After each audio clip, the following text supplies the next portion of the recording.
Ya, malam raya.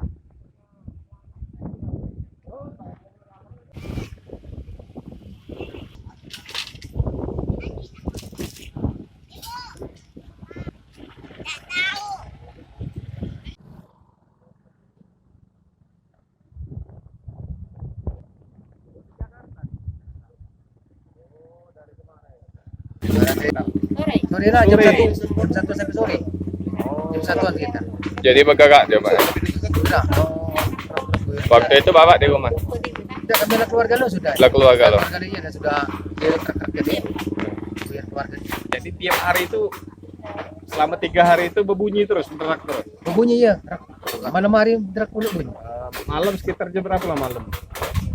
Dia kerja jam 10 jam 11 sampai siang itu masih tetap bunyi.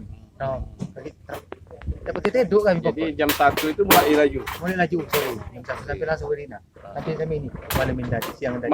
Semalam masih ada tak bunyi Ada, ada masih. Masih ada. Kami malam di sini. Ada tetap. Wah, ada. Sekitar jam berapa lah semalam? Ya, Jam 7 jam 8 ya. sampai di bawah sini tadi tak ada yang bisa kalau tak lagi. Nah, baca.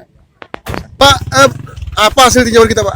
Apa penyebab kira-kira kalau informasi dari peninjauan kita ini longsor ini dan apa yang akan kita lakukan Pak sebagai BPBD? Jadi kita sudah lihat di sini kondisi yang ada, memang ini kejadian yang tidak kita inginkan.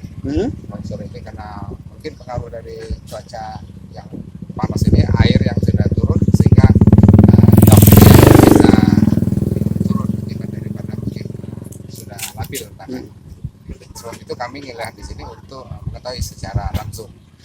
Berapa kok rumah yang kita ketahui Pak yang terdampak ini? 2 rumah ini ya. Terdampak ya? 2 rumah ini. Jadi nanti kita akan koordinasikan dengan pihak setempat. Jadi upaya usaha yang kita lakukan ini kita koordinasi dengan PU. Dalam hal ini mungkin ya PU Bina Marga ya. Kita koordinasi dengan tingkat kabupaten maupun provinsi. Pak, untuk korban ini ada upaya kita untuk memberi bantuan nanti Pak? Nanti kita coba pakai bantuan dengan BPBD maupun ya. Kita masih membutuhkan apa ya? Landasan ya. Tempat memenuhi kebutuhan dasar seperti peralatan makanan dan peralatan rumah tangga. Untuk sementara kita koordinasikan dengan BPBD Organilir. Ada kawan-kawan.